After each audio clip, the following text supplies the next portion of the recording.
Fala galera, aqui é o professor Davi de novo. Hoje a gente vai ter uma aula muito legal sobre a célula como um todo. A gente vai entender as estruturas, o que acontece dentro da célula de um ser vivo, beleza? Então vamos lá para o PowerPoint para a gente ver o que tem de legal. Primeiro, a gente tem que definir o que é a citologia. É a área da biologia que estuda a forma e o funcionamento da nossa amiguinha célula. Por que tem o nome de célula? E aí vem uma historinha, né? Porque o cara que descobriu a célula, né, que foi o mesmo inventor do microscópio, quando ele observou uma célula vegetal, uma célula de cortiça, ele viu como se fossem pequenos quartos, pequenas células. Por isso o nome da estrutura é célula. Vamos voltar lá no PowerPoint para ver mais algumas coisas. A célula é a menor unidade funcional de um ser vivo. Né? Lógico que dentro da célula a gente tem um monte de coisa, mas funcional de um modo geral, a célula é a menor parte, a menor unidade, tá? Desse nosso ser vivo, no caso a gente. A célula eu posso comparar a uma fábrica em relação ao ser vivo. Assim como a fábrica produz coisas, tá? A célula também produz coisas para a vida. Os seres vivos, eles podem ser unicelulares, ou seja, ter uma única célula, ou pluricelulares, que são seres com mais de uma célula, tá? Então essas são as definições básicas que a gente tem que lembrar. Então vamos ver os tipos de células.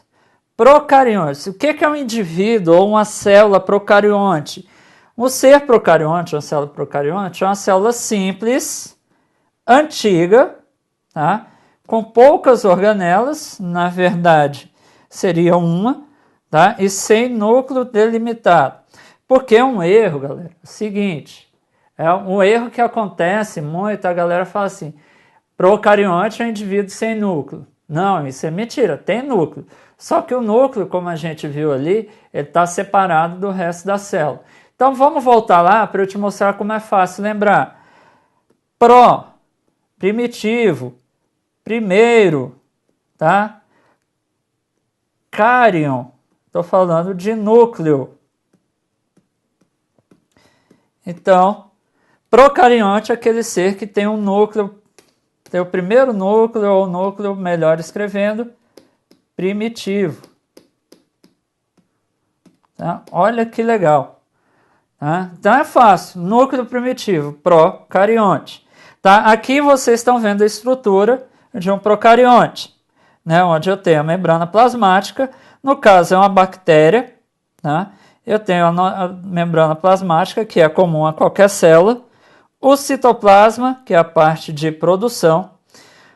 A única organela que a gente pode chamar, que é o ribossomo, tá? Que é esse cidadãozinho aqui que vai fazer a síntese de proteína. Né? Eu tenho uma estrutura que apoia o DNA, chamado de mesossomo. Nesse caso aqui, eu tenho a formação de flagelo, tá? De uma cauda aí. Né? E outras estruturas que fazem parte dos seres procariontes. Eu não vou entrar muito em detalhe porque não é a intenção da aula definir, por exemplo, a bactéria. Tá? Então vamos seguir em frente. Seres eucariontes. É uma célula com várias organelas e diferenciadas. E a principal característica, núcleo separado do resto da célula. Tá? Né, se a gente traduzir, é verdadeiro. Tá? Verdadeiro. Carionte, a gente já viu, tradução, núcleo. Tá? Então, são seres que têm um núcleo verdadeiro, ou seja, o DNA está separado do resto da célula. E aqui a gente tem a gama, né, de organelas, que a gente vai ver depois na tabela, né, que são essenciais para a vida. Vamos começar a falar da estrutura propriamente dita da célula. Ela é dividida em três partes: membrana plasmática, que limita o meio externo, né, limita a célula. Citoplasma, que é a parte funcional da nossa célula. E o núcleo, que nada mais é do que a área de comando da nossa célula. Cada um tem uma função vital na vida celular. E a gente vai começar a ver isso agora. Tá? Então, a membrana plasmática, que é a primeira estrutura, a gente está vendo de fora para dentro, ela delimita o espaço celular. É a partir dela que eu sei o que é a parte de dentro e a parte de fora. Né? No desenho que está aí, essa parte de cima é a parte externa, né? Deixa eu apagar aqui, escrever aqui. E a parte de baixo é a parte interna da célula. Tá? Olha que legal.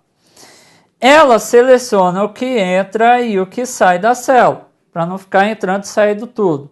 É uma membrana que a gente chama de semipermeável. Ou seja, a água, nossa amiguinha H2O, vai transitar com facilidade entre ela. E ela é formada por lipídio e proteína. É uma camada que a gente chama de deixa eu apagar aqui, proteica.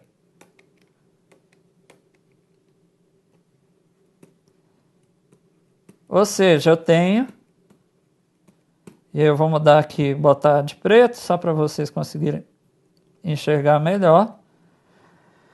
Eu tenho o lipídio, que é aqui, né, com tudo que a gente já viu na aula de componentes químicos. E entre esses lipídios, eu tenho as proteínas, né, que têm várias funções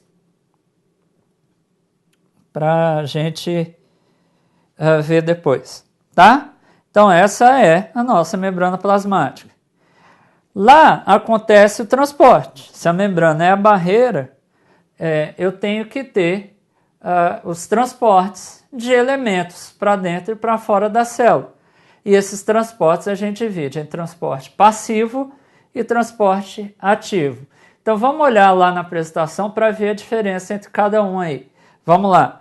Transporte ativo gasta ATP. Quando eu falo ATP na biologia, eu estou falando de energia.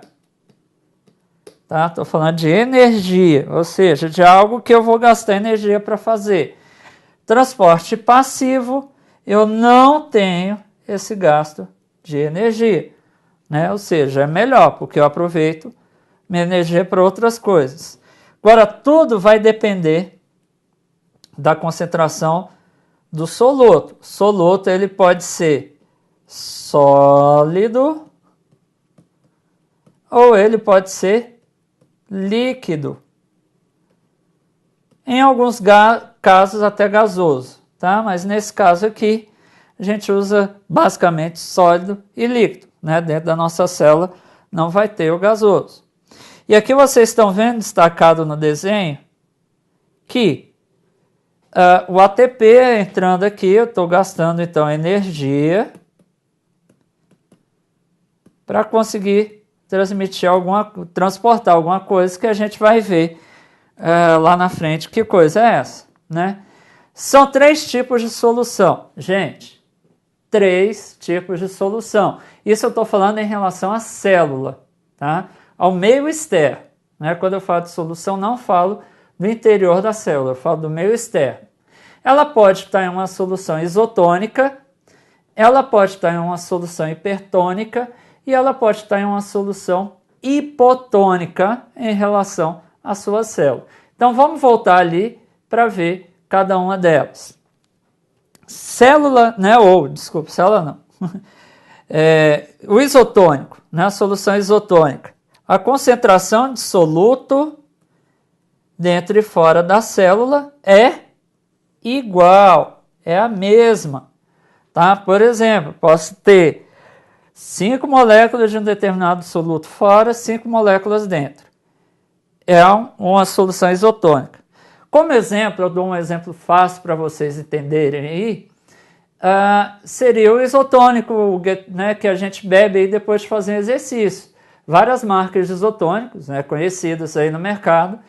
Quando a gente fala isotônico é porque a quantidade de sais dentro daquela bebida é o ideal, ou seja, é igual ao que deve se ter dentro das nossas células. Tá? Por isso que a bebida se chama uma bebida isotônica, né? Já que ela vai repor água e sais minerais que a gente perdeu por causa do exercício e igualar essas concentrações. Beleza?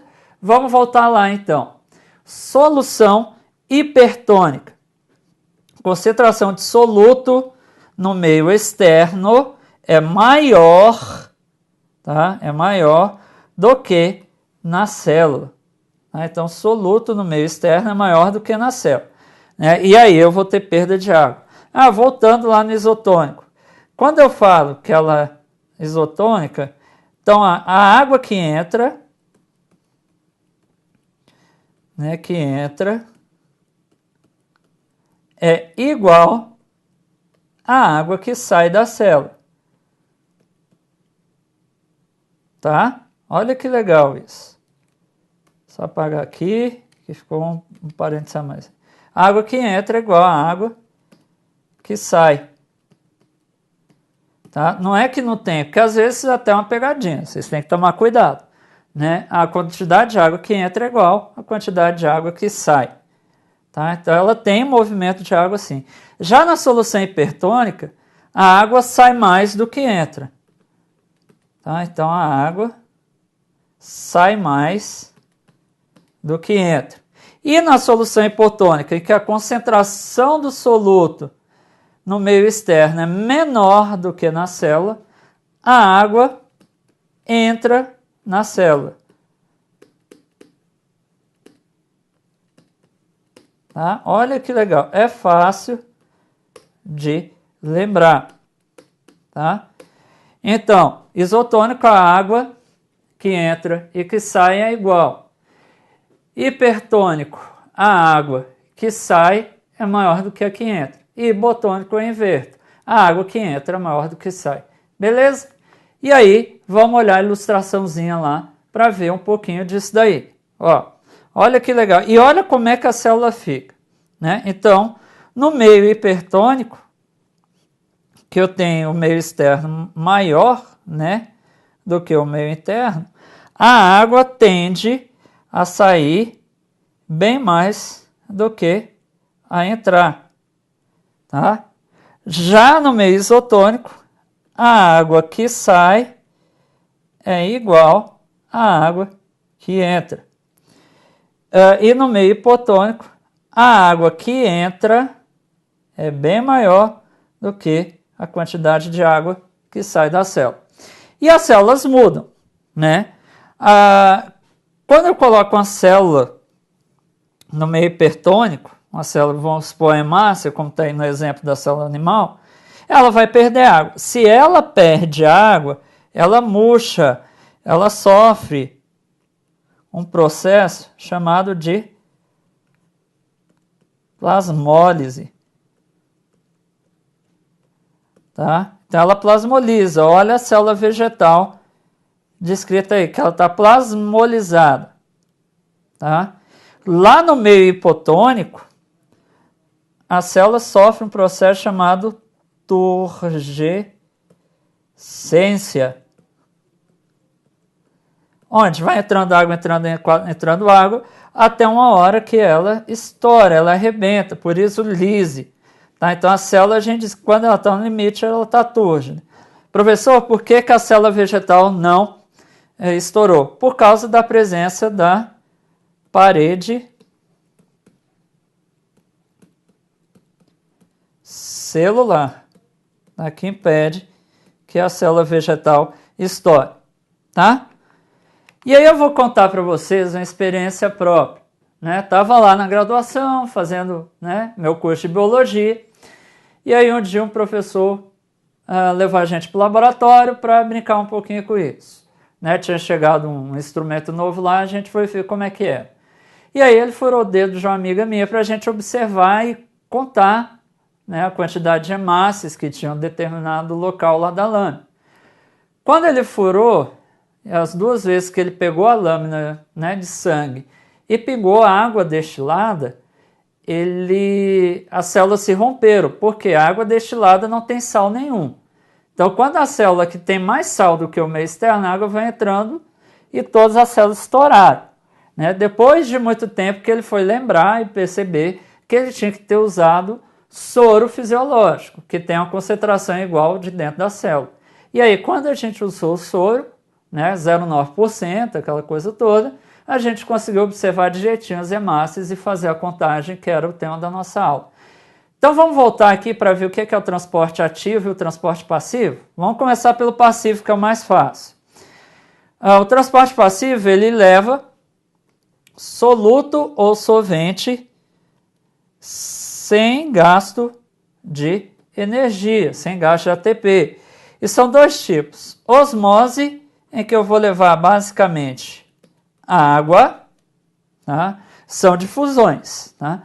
E a difusão facilitada, que eu vou levar basicamente soluto sólido, tá? No caso da nossa célula aqui, tá? E aí, então, exemplo, a difusão simples, que é a osmose, tá? E a difusão facilitada, que é soluto. O transporte ativo, ele gasta energia, gasta ATP. Por quê? Na sua maioria vai envolver transporte de íons.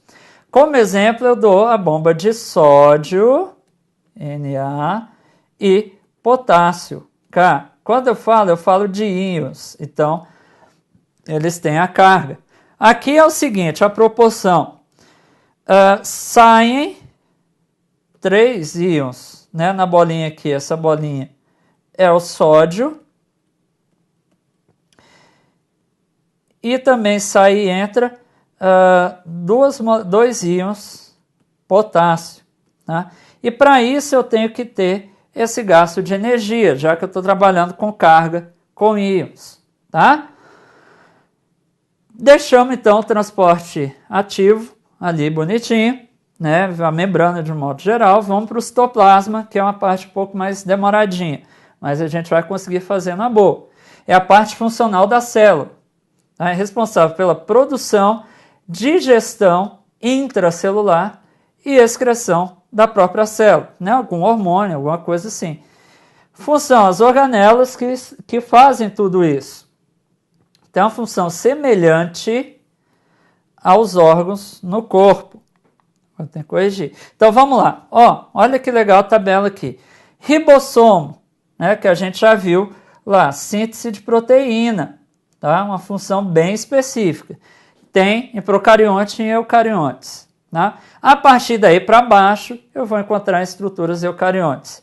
Centríolo. O centríolo ele tem uma forma como se fosse a letra L. Tá?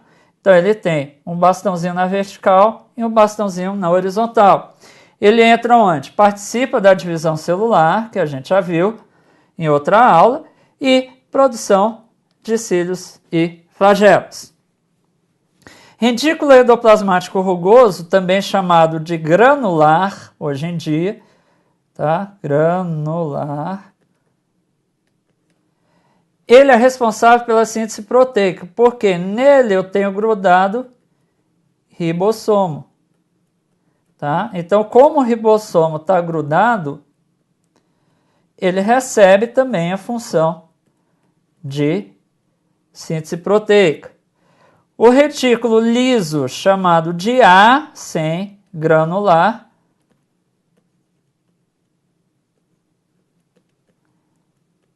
ele é responsável, além da síntese de lipídios, a quebra, tá? Decomposição de drogas. Por exemplo, a bebida, algum remédio.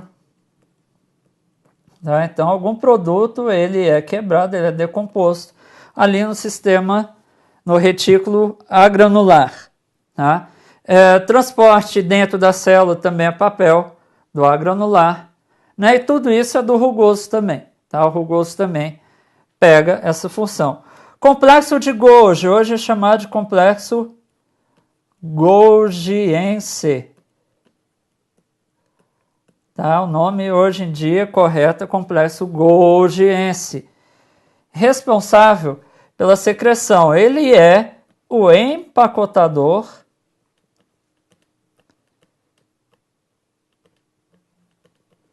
celular, tá? Ou seja, para o produto sair da célula, eu tenho que passar pelo complexo golgiense para ele poder ser eliminado. O vacúolo, ele é de célula vegetal, né? Então, eu vou botar aqui, célula vegetal. Tá? Ele controla a entrada e saída de água da célula vegetal, tá? Por osmose. O lisossomo, ele é uma bolinha mesmo, uma esferinha, cheia de enzimas. Tá? Função, digestão dentro da célula. Tá? Por exemplo, quando faz uma fagocitose de uma bactéria, né, quem vai destruir a bactéria é o lisossomo. Se alguma organela morre, é o lisossomo também. E mitocôndria que faz um dos principais processos da vida, que é a respiração celular, que a gente vai ver rapidinho. Tá? Então, ocorre na mitocôndria, processo de produção de energia. 3 etapas. Glicólise, que é a quebra da glicose, ciclo do ácido cítrico, antigo ciclo de Krebs, e cadeia energética, a cadeia de transporte de elétrons, fosforilação oxidativa, tem todos esses nomes aí.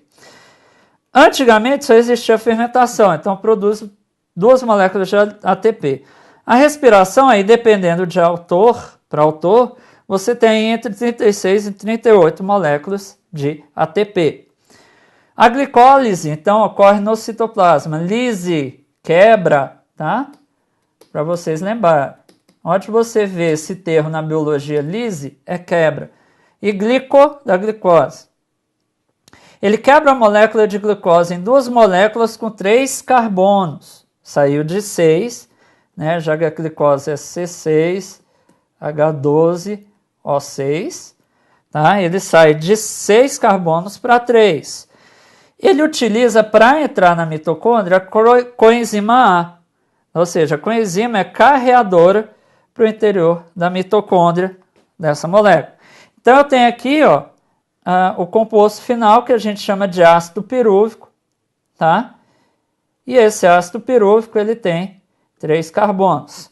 A diferença se dá geralmente aqui, porque você tem o uso de 2 ATPs, mas no final você tem a formação de 4 ATPs. Então, o saldo energético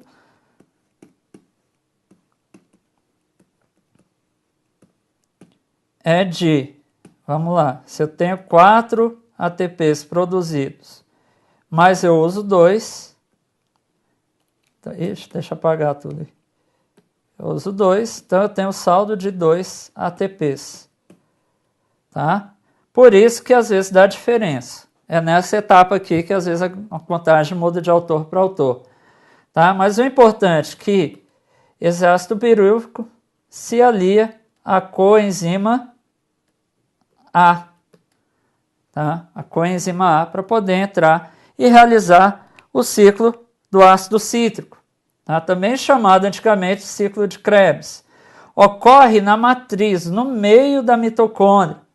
Tá? Então, o ácido pirúvico se une formando a acetilcoenzima A, né? Quando ele entra, a coenzima vai embora, tá? E aí ele começa o ciclo com 6 carbonos, 5, 4, né? Continua com 4 aqui até o final. E tem a participação, tem a formação do CO2 aqui, tá? Do gás carbônico, e você tem a participação do FAD e do NAD, que vão capturar o hidrogênio ali no meio do processo, tá? E vai levar esse hidrogênio para a próxima fase na crista mitocondrial.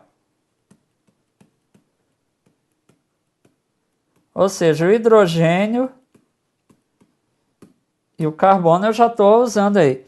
Aí você pode falar, professor, e o oxigênio que a gente respira no ciclo? Está aqui. vem para a terceira etapa, a fosforilação, cadeia de transporte de elétrons, cadeia energética, por aí vai. É a fase mais energética de todas. Tá? Se a gente voltar ali no ácido cítrico, a gente vai ter uma produção bem pequena de ATP, tá? Aqui chega a ser 2 ATPs, tá? Geralmente nessa fase. Na fosforilação eu tenho mais de 30, tá? Eu tenho aí entre 32 a 34 ATPs sendo formados, tá? Ou seja, uma diferença muito grande, né? 32 e 34 ATPs.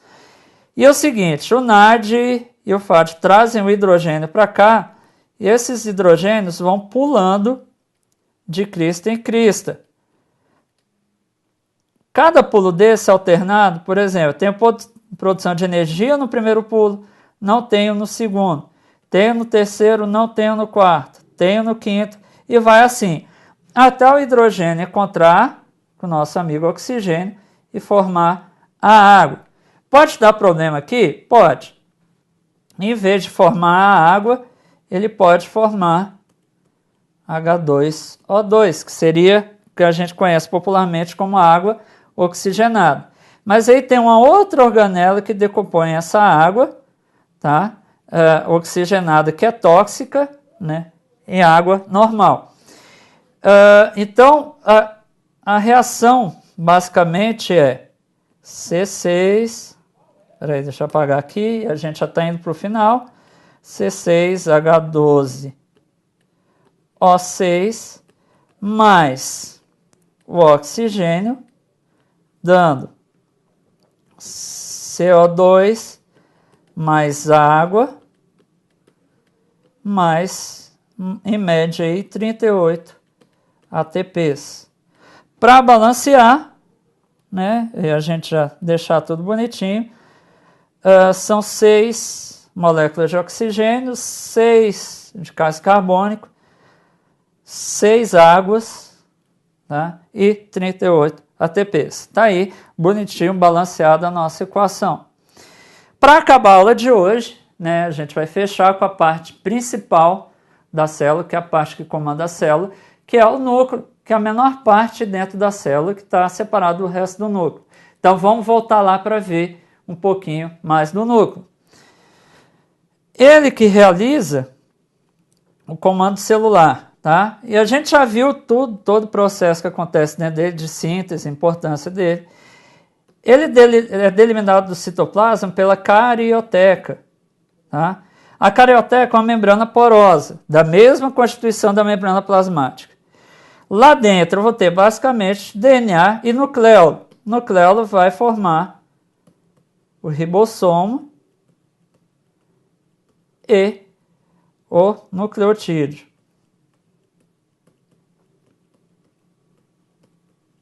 Tá? Então essas duas estruturas aí. E é importante na produção de proteínas já, né, que a informação está toda lá.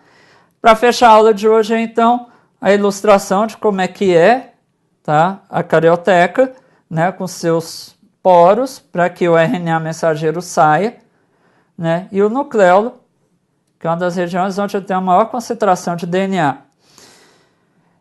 Espero que vocês tenham gostado, né, dessa nossa aula de hoje. É uma aula bem simples para mostrar realmente as estruturas mais importantes de uma célula, seja animal, seja vegetal. Valeu, um abraço e até a próxima.